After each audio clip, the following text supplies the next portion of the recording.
علماء اہل حدیث سے ایک مناظرہ طے ہو گیا بلواڑے میں. چھوٹی سی وہاں جماعت تھی. ایک مولوی صاحب تھے، وہ ہر جگہ کہتے پیتے تھے کہ سورہ فاتحہ کے بغیر نماز نہیں ہوتی، سورہ فاتحہ کے بغیر نماز نہیں ہوتی.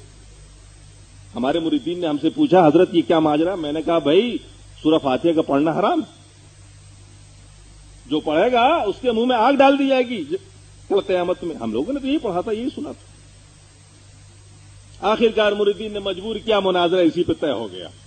بھئی ہم لوگوں کا دعویٰ تھا کہ دیوبندی آؤ وہاں بھی آؤ، مناظرے میں تو اس کو 1 منٹ میں ہرا دیں گے. اس سے پہلے بھی 2 مناظرے کر لیا تھا. مناظرہ طے ہو گیا. 2 مولانا بلائے گئے بستی سے، قرات خلف امام پہ مناظرہ طے ہوا، شروع ہوا. میں نے انہی میں سے ایک مولانا کو کھڑا کیا، مولانا اٹھیے حضرت تلاوت کریے، اذا قرئ القرآن فاستمعوا له وانصتوا. تلاوت کی. میں نے کہا ترجمہ کریے. انہوں نے ترجمہ کیا کہ جب قرآن پڑھا جائے خاموشی سے سنو اور چپ رہو. میں نے کہا دیکھیے یہ اللہ کا حکم ہے، سارے جنتا کو بتایا میں نے، یہ اللہ کا حکم ہے. اللہ اگر صرف اتنا فرما دیتا کہ خاموش رہو تو بھی بات ہو جاتی، کیونکہ فاعل واحد سے ایک وقت میں ایک ہی فعل سرزد ہوتا ہے. یعنی آپ ایک وقت ہم کو جب دیکھتے ہیں تو سن نہیں رہے ہوتے ہیں، اور جب سنتے ہیں تو دیکھتے نہیں ہیں. دماغ ہے ایک، طاقتیں ہیں 5 علم کے، لیکن یہ ساری چیزیں ٹرانسمٹ کرتی ہے دماغ کو، پھر دماغ فیصلہ کرتا. تو یہ منطق کا قاعدہ کلیہ ہے کہ فاعل واحد سے ایک ہی فعل سرزد ہوگا. اللہ نے فرمایا چپ رہو. اگر اتنا بھی اللہ فرما دیتا تو بھی سورہ فاتحہ کی فرضیت نہ صرف یہ کہ ساقط ہوتی بلکہ منع ہو جاتا. لیکن یہاں اللہ نے یہ بھی فرمایا ہے کہ خاموش بھی رہو، چپ بھی رہو. میں نے لوگوں سے کہا کہ دیکھو یہ علماء جن کو آپ لائے ہو مناظرہ کے لیے، جن کو ہم گستاخ رسول اب تک کہا کرتے تھے، اب یہ کہنا پڑے گا کہ یہ قرآن کو بھی نہیں مانتے. قرآن کی آیت میں اللہ نے حکم دیا ہے اور یہ کہہ رہے ہیں سورہ فاتحہ پیچھے پڑھو. ادھر آگے امام قرات کرے گا اور پیچھے سے کہیں گے کہ مقتدی سورہ فاتحہ پڑھے. اب بتاؤ کیسے سننا پایا جائے گا، کیسے چپ رہنا پایا جائے گا؟ لوگوں کی بات سمجھ میں آ گئی. لوگ آگے مولانا آپ بالکل ٹھیک کہہ رہے ہیں، حضرت آپ بالکل ٹھیک کہہ رہے ہیں، یہ سب غلط ہے. بات آئی گئی ہو گئی. ہمارے سامنے اس سے پہلے بہت حدیثیں آئی تھی اس ضمن کی، لیکن ہم سب کی تعویل کرتے تھے. جو تعویل نے کی انفراد پر محمول کرتے تھے. اتفاق کہیے کہ 15-20 روز کے بعد مسلم شریف پڑھاتے ہوئے ایک حدیث سامنے آئی، عبادہ ابن صامت رضی اللہ تعالیٰ عنہ سے مروی، جس میں آپ نے ارشاد آپ نماز پڑھ رہے تھے، اللہ کے رسول نماز پڑھا رہے تھے. سلام پھیرنے کے بعد اللہ کے رسول صلی اللہ علیہ وسلم نے پوچھا کہ تم میں کس نے قرات کی ہے میرے پیچھے؟ آپ نے عرض کیا عبادہ ابن صامت نے، یا رسول اللہ میں نے.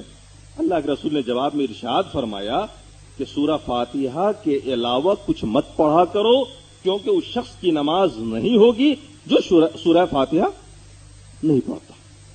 اب جب یہ حدیث میرے سامنے آئی تو میں چکر میں پڑ گیا. اب تک یہ حدیث نہیں آئی تھی، عملی تفسیر آئی آمنے سامنے آئی.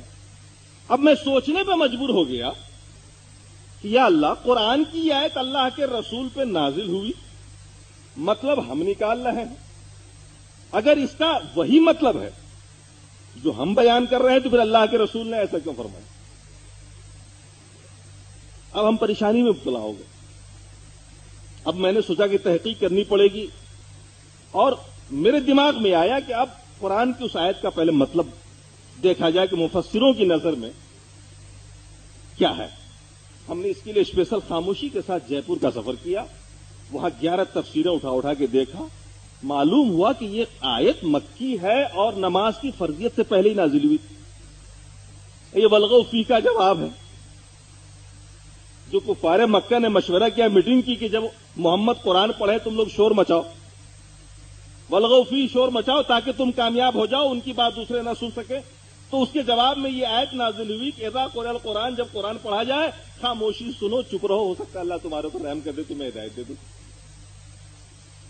اب سمجھ میں آیا کہ اس آیت کو کہاں پہ فٹ کیا گیا. نازل تو کیا کہاں ہوئی، شان نزول کچھ اور ہے اور فٹ کہیں اور پہ کیا گیا. اب شرح صدر ہوا. میں نے سوچا کہ وہی اتنی بڑی بات میں تنہا سوچ رہا ہوں، چونکہ ہمارے علماء دیوبند اور علماء بریلی، عوام دیوبند عوام بریلی بھی دونوں بھائی بھائی اس معاملے میں، دونوں ہی مقلد ہیں، ہم دونوں ہی اندھے ہیں، دونوں ہی تقلید کر رہے ہیں کھل کے.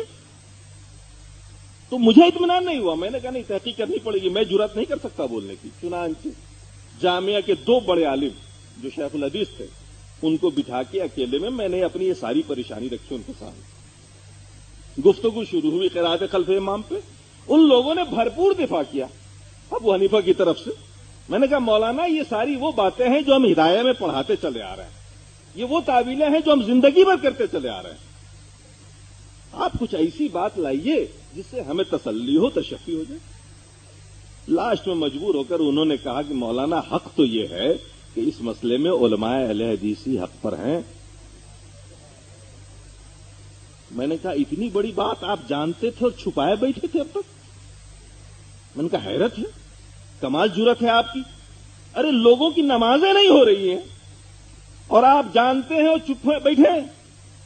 میری 15 دن میں کیا حالت ہو رہی وہ میں جان رہا ہوں. کہنے لگے کیا کیجئے گا, اب اس بات کو بولیے گا تو عوام میں بڑا اختلاف ہوگا. ہندوستان کے عوام میں ویسے ہی بہت بڑا اختلاف چلا آ رہا ہے, پہلے سے ٹکڑوں میں بٹے ہوئے ہیں. اگر اس مسئلے کو بازار میں لا دیا گیا تو پھر نیا اختلاف شروع ہو جائے گا.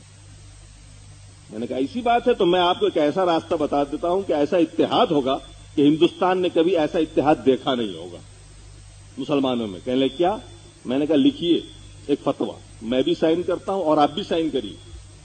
آج کے بعد مسلمانوں پر سے نماز کی فرضیت ساقط. میں نے کہا لکھیے فتویٰ, آج کے بعد ہندوستانی مسلمانوں پر نماز کی فرضیت ساقط. آپ بھی سائن کریے, میں بھی سائن کرتا ہوں. دونوں نمائندہ ہیں دونوں گروپ کے. کہنے لگے مولانا آپ پاگل ہو گئے کیا؟ میں نے کہا میاں 90% مسلمان ہندوستان میں نماز نہیں پڑھتا, 10% لوگ پڑھتے ہیں بغیر سورہ فاتحہ کے, وہ بھی نہیں ہوتی ہے. تو بلا وجہ یہ فرضیت کا بوجھ کندھے پہ لیے کیوں پھرے آدمی؟ 90% تو ویسے ہی نہیں پڑھتے ہیں, 10% بغیر سورہ فاتحہ کا پڑھتا ہے. یہ اہل حدیث